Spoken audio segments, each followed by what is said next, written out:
Bom dia, pessoal! Meu nome é Nathalie e bem-vindos a mais um vídeo de Caso Criminal. No vídeo de hoje, a gente vai falar sobre o caso da Jodi Perec. Como sempre, antes de começar, eu tenho que falar sobre quais são os gatilhos do vídeo de hoje, que são sequestro, morte de criança, abuso sexual, abuso infantil, violência contra a criança e também, eu não sei que palavra usar nisso, mas sabe quando uma pessoa é acusada injustamente ou perseguida injustamente? A gente vai falar sobre isso também. Jodi Christine Perec nasceu no dia 2 de setembro de 1996, um ano mais velho do que eu, em Constantine, no Michigan, nos Estados Unidos. Jodi adorava pescar, adorava cantar e jogar futebol. Todo dia depois da escola, ela passava em casa para fazer um lanche e aí ela pedalava até a casa de algum amiguinho, algum colega. No dia 8 de novembro de 2007, ela fez isso também. Ela estava com 11 anos, era uma menina muito inteligente e sabia que não devia desviar no caminho, não devia parar para conversar com estranhos. Ela sempre seguia as regras quando saía de casa sozinha. Porém, naquele dia alguma coisa aconteceu porque ela nunca chegou na casa da amiga. O irmão mais velho foi buscá-la quando anoiteceu e quando ele soube que a irmã nunca chegou lá, ele foi correndo avisar os pais, que logo chamaram a polícia.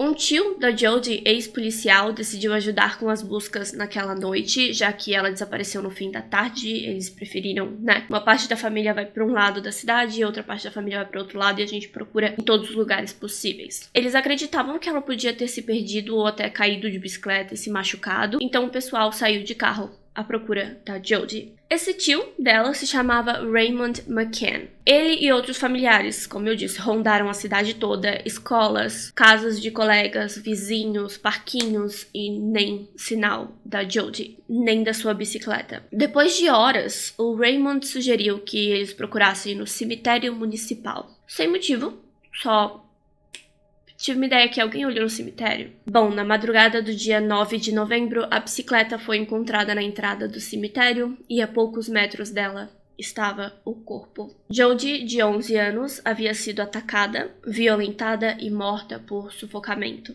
Seu corpo também apresentava marcas que indicavam o uso de algemas para imobilizá-la.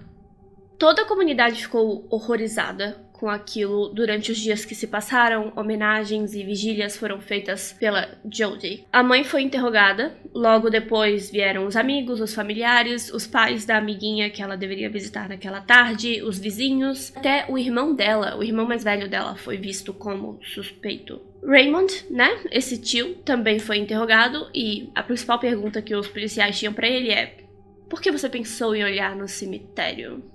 E ele falou, bom, a gente não tinha olhado no cemitério ainda, então eu fui olhar no cemitério. Ele deu o seu DNA, ele deu as suas impressões digitais e apresentou um álibi. Só que o álibi dele era meio furado, ele passou o dia todo com a família jogando videogame. Não tem muito aí, Toda a cidade suspeitava do Raymond, porque ele sabia onde a Jodi estava. Mas o seu DNA não bateu com o DNA encontrado no corpo, e sim havia sêmen e, se eu não me engano, até suor e outros fluidos corporais do assassino no corpo da Jodi. Então eles tinham bastante material para comparar com os suspeitos e o DNA do Raymond não bateu. Não havia nenhuma evidência que indicasse que ele era o culpado. Bom, anos se passaram, o caso continuava estacionado e toda a comunidade ainda suspeitava do tio dela. Detetives estavam dando entrevistas, repórteres apareciam, a família aparecia para reclamar sobre por que ele ainda não tinha encontrado o culpado e os detetives insistiam que continuavam investigando. Eventualmente eles decidiram que não pode ser ninguém além do Raymond. Mesmo que o DNA dele não esteja no corpo, eles continuavam insistindo que era o Raymond. Ele foi investigado mais uma vez, ele foi entrevistado, eles sugeriram que podia ter sido um acidente. Os policiais até mentiram pra ele dizendo que tinham evidências que indicavam a sua culpa, o que não era verdade. Então, de novo, mais uma vez, ele foi liberado. Mas o povo continuava suspeitando dele. A sua esposa até se divorciou dele porque ela estava convencida que ele era o culpado e ela não podia continuar casada com um cara que literalmente atacou uma menina de 11 anos e a matou. Então ele perdeu a família, ele perdeu a esposa por causa dessas acusações. Mais tempo se passou, a família ainda insistindo nas investigações e eles precisavam, punir, saber quem foi que fez isso com a Jodie. Mais uma vez ele foi chamado, outro detetive insistiu que ele devia confessar logo, e o Raymond, ele estava cansado de precisar insistir na sua inocência, e os policiais estavam cansados de investigar um caso que parecia ser um beco sem saída, não tinha resposta. Raymond McCann foi preso pelo assassinato da sua sobrinha no ano de 2015, 8 anos depois da morte da Jodie. Como algemas foram usadas para imobilizá-la durante o crime, o Raymond era ex-policial, essa foi a principal evidência usada contra ele, além do fato dele saber onde o corpo estava. Ele não foi considerado culpado de assassinato, mas foi considerado culpado de omitir informações e mentir para a polícia. Então, ele foi preso por isso. Ele foi considerado culpado e condenado a 22 meses. A pena mínima de 22 meses e pena máxima de 22 anos de prisão por omitir informação para a polícia e por mentir para a polícia.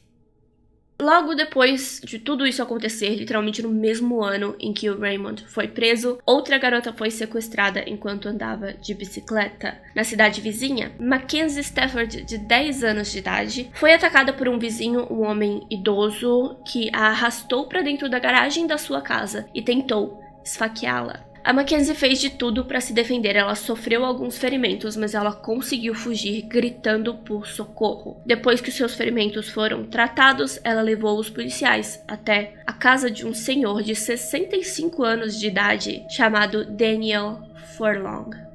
Daniel foi preso, seu DNA foi coletado e comparado com aquele encontrado no corpo da Jodie. Sim, era dele. Foi ele quem atacou a Jodie. O DNA dele foi comparado com também várias outras meninas que tinham sido atacadas recentemente, mas só bateu com o da Jodie. Ele nunca tinha sido considerado um suspeito no caso, ele vivia na cidade vizinha, mas o modus operandi dele foi bem similar, né? Só um pouco mais preguiçoso agora, porque ele era um senhor de 65 anos. Na sua garagem, Daniel tinha uma lista de nomes de garotas que viviam no bairro, e acredita-se que ele as observava, memorizava sua rotina e planejava atacá-las. Mas ele estava ficando um pouco velho demais pra isso, né? E aí ele tentou atacar a menina de 10 anos e ele percebeu que ele não tem força pra isso mais. Por isso foi pego. Daniel confessou o caso da Jodie e ele disse que ela foi a sua primeira vítima, o que a gente não acredita, ninguém acredita nisso, porque esse tipo de comportamento violento, sexualmente direcionado a crianças, é uma coisa que não começa aos 50 anos de idade. Ele tinha 50 anos quando atacou a Jodie. Não. Com certeza começou bem antes disso, bem mais cedo. Pode não ter ido tão longe, mas ele com certeza tem outras vítimas. Uma lista das meninas desaparecidas nos últimos anos, tipo décadas, foi dada pra ele, mas ele decidiu só confessar o caso da Jodie. Daniel Furlong foi julgado, sentenciado a pena mínima de 30 anos e a pena máxima de 60 anos, principalmente por causa da sua idade avançada, né? Ele já tinha 66 anos de idade quando foi preso, então é basicamente prisão perpétua. A saúde dele já estava bem frágil também. Raymond, o tio da Jodie, não foi liberado da prisão, porque os detetives disseram que ele não foi preso pelo assassinato da Jodie, ele foi preso por omitir informações para a polícia e por mentir para a polícia. Então, o cara continuou preso durante 20 meses. Ele serviu 20 meses de prisão e foi liberado, e o Raymond nunca mais pisou na cidade de Constantine, onde a Jodie e a família da Jodie vivem, porque literalmente ninguém naquela cidade mais confia nele, e ele não confia mais naquela cidade também. Uma história triste, uma história pesada. Várias meninas podem ter sido mortas pelo Daniel, mas ele só confessou o caso da Jodie. E claro, o da Mackenzie. A polícia simplesmente focando na pessoa errada, né? Só porque ele teve um pequeno momento de sorte. Ele pensou, vou olhar no cemitério. Ele podia ter pensado, vou olhar no estacionamento do shopping, vou olhar no parquinho. A Jodie poderia estar em qualquer um desses lugares. Ele só teve a sorte de encontrá-la no cemitério. Ele já tinha olhado a cidade inteira quando pensou em olhar no cemitério. Complicado, né? Vocês sabem de algum outro caso em que isso aconteceu? Porque eu acho muito interessante quando as pessoas acertam. Mas essa é a história de hoje, pessoal. Como sempre, muito obrigada por assistir o vídeo até o fim. Muito obrigada por deixar o seu like, deixar o seu comentário e por se inscrever no canal. Muito obrigada Isa Gonçalves, Ayumi Ogawa e Canal da Paola por serem membros do canal. Muito obrigada, pessoal. Muito obrigada pelo seu apoio. Muito obrigada também pela paciência com os vídeos um pouquinho mais curtos, enquanto eu ainda tô me recuperando dessa tosse chata. E eu vejo vocês no próximo vídeo. Tchau!